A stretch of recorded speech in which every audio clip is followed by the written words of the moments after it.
Kemudian ghibah yang diperbolehkan juga di antaranya adalah li ta'rif, untuk menjelaskan. Contoh, misalnya di kampung ada dua orang yang namanya Agus.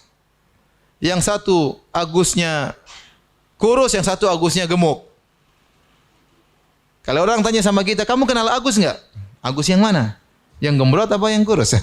Berarti kita gibah dia. Tetapi gibah ini tujuannya bukan untuk mencelat, tapi untuk menjelaskan yang mana. Oleh karenanya sebagian ulama hadis menyebutkan seorang perawi dengan gelar Al-A'raj Al-A'mash.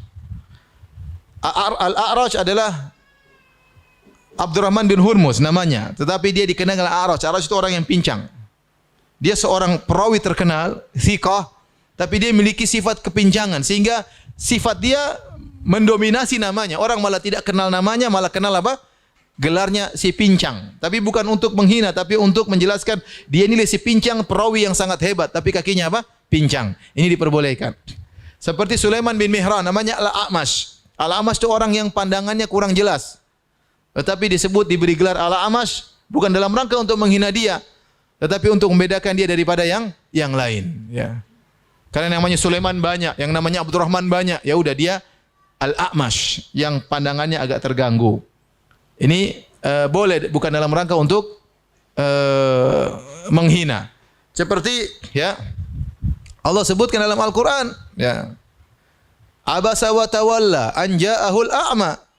Kata Allah, Rasulullah sallallahu alaihi wasallam bermuka masam dan berpaling tatkala datang kepadanya seorang yang buta. Orang yang buta tersebut namanya Ibnu Ummi Maktum, tapi Allah sebutkan kebutaannya itu karena keperluan. Ada keperluan untuk menjelaskan dia ini buta, seharusnya orang ini diperhatikan bukan malah dicuekin. Sehingga Allah menegur Nabi sallallahu alaihi wasallam. Nah, seorang tahu dia tatkala menyebutkan aib seseorang dalam rangka untuk mencela, untuk menghina, untuk menggibah atau untuk menjelaskan. Kalau dia niatnya untuk menjelaskan, maka tidak mengapa. Tidak berdosa sama sekali. Taib, di antara gibah yang diperbolehkan adalah untuk beri peringatan. Untuk memberi peringatan. Ada seorang namanya Fatimah bintu Qais radhiyallahu taala anha. Dia baru saja selesai masa iddahnya. Siap untuk menerima lamaran. Tiba-tiba ada dua orang ngelamar dalam waktu yang sama. Yang satu namanya Abu Jaham, yang satu namanya Muawiyah. Maka dia pun datang kepada Nabi SAW. Dia berkata, ya Rasulullah, dua orang pemuda ngelamar saya. Satu namanya Abu Jaham, satu namanya Muawiyah. Bagaimana menurut anda? Maka Nabi menggibah Muawiyah dan menggibah Abu Jaham dalam rangka untuk memperingatkan. Kata Nabi SAW, amma Muawiyah fasu'lukun la malalahu. Adapun Muawiyah dia miskin, enggak punya uang, tidak bisa menafkahimu. Wa amma Abu Jaham, ya, fala yadha'asu an atiqihi. Adapun Abu Jaham fadarrabun linisa, suka pukul istri. Kata Nabi, jangan nikah ini sama yang ini. Satu miskin nanti enggak bisa nafkahi, yang satu tukang pukul. Kamu bisa sering dipukul oleh suamimu. Maka Nabi berkata, ingkahi Usamah, nikahlah dengan siapa? Usamah. Disebutkan Usamah seorang yang hitam, ya. Tetapi waktu dia nikah sama Usamah, dia merasakan kebahagiaan karena dia menikah dengan anjuran siapa? Nabi sallallahu alaihi wasallam. Maka ini contoh, kita menyebutkan kesalahan seorang, namun ini penting. Kalau tidak dia bisa dapat mudarat. Misalnya seorang datang sama saya, Ustaz kenal si fulan enggak? Ini saya kenal. Ustaz dia mau mudharabah, mau invest atau saya mau invest ke dia. Bagaimana menurut Ustaz? Saya harus jelasin. Ini enggak beres, dia begini. Enggak boleh saya sembunyikan. Kalau seakan-akan saya yang akan berinvest dengan dia, maka saya harus jelaskan. Misalnya pernah ada seorang ibu-ibu datang ke saya dengan datang misalnya tanya,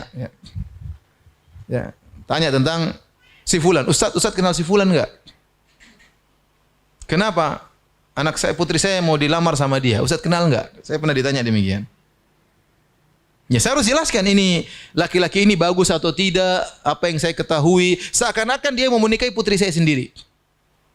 Ya, maka saya memberi nasihat meskipun saya harus menyebutkan kekurangannya. Dan ini tidak mengapa. Ada seorang ustaz cerita. Dia didatangi oleh, setelah pengajian ada seorang suami dan istri ingin ketemu dengan dia, bapak dan ibu-ibu. Majelis khusus, ingin ketemu secara khusus. Maka kemudian satu cerita, datanglah suami istri ini ketemu sang ustaz ngobrol. Kemudian suami istri ini bercerita, Ustaz, putri kami sudah besar, sudah dewasa, saatnya menikah ya. Kata ustaz tersebut, saya pikir saya mau ditawarin putrinya. Ternyata kata ibu tersebut, enggak, ini ada murid ustaz mau ngelamar apa?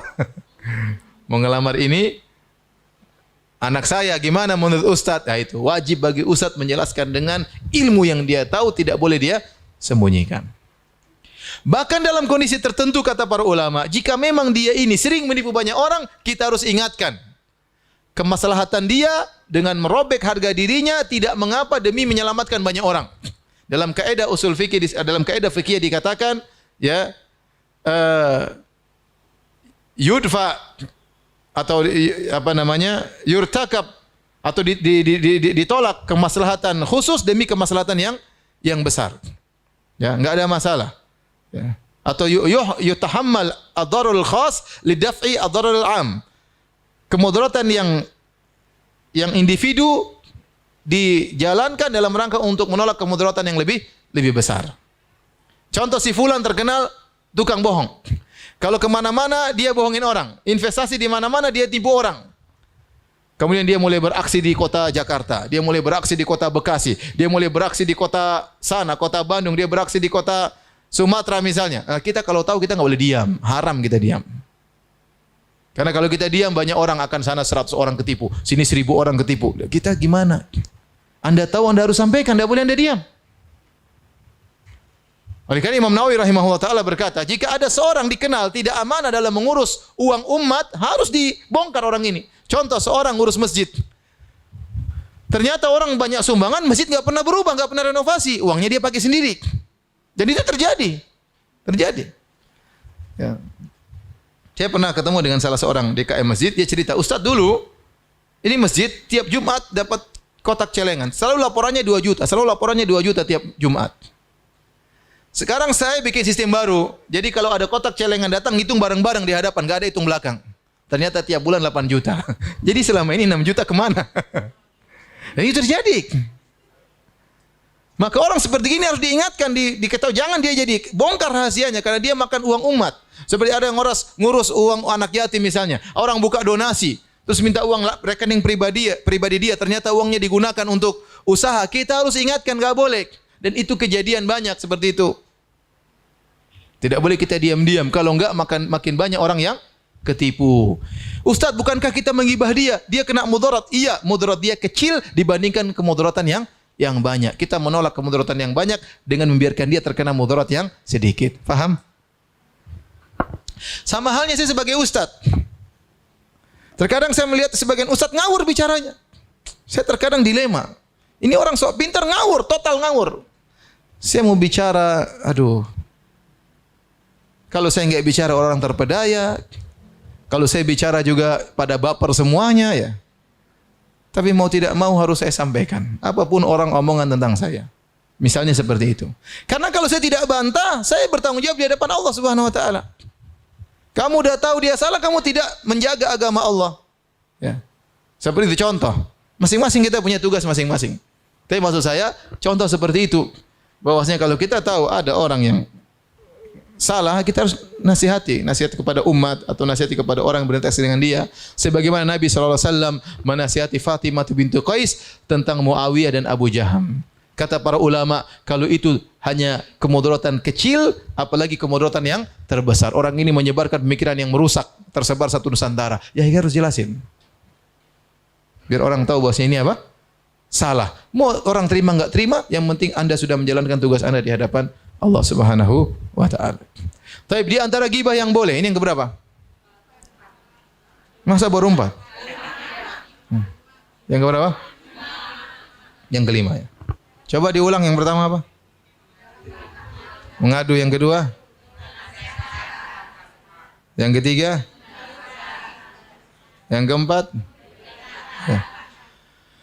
Yang kelima, boleh menggibah seorang yang mujahir bil ma'asiyah, yaitu terang-terangan bermaksiat, itu enggak ada masalah. Ya, misalnya apa? Dia buka aurat terang-terangan di medsos. Kita gibah pada kesalahan dia itu aja, tidak lebih daripada itu. Ya. Misalnya dia kemudian terang-terangan minum khamar atau melakukan maksiat terang-terangan, maka tidak mengapa menggibah orang tersebut karena tidak perlu ditutup-tutupi, dia sendiri telah membongkar apa? Aibnya. Paham? Itu tidak mengapa. Seorang misalnya dia melakukan zina, kemudian dia sebar perzinahannya seperti terjadi di zaman sekarang, maka orang seperti itu tidak mengapa kita gibahin. Karena dia sendiri memang tidak malu dengan apa yang dia lakukan. Tidak malu dengan apa yang dia lakukan. Ya. Karena sudah tersebar di mana-mana, sudah terbongkar di mana-mana, maka tidak mengapa kita menggibah dia karena dia sendiri telah membongkar aibnya sendiri. Taib, ini di antara hal-hal gibah yang diperbolehkan, maka seorang di luar daripada itu berusaha untuk menghindari gibah. Jangan sampai dia melakukan gibah.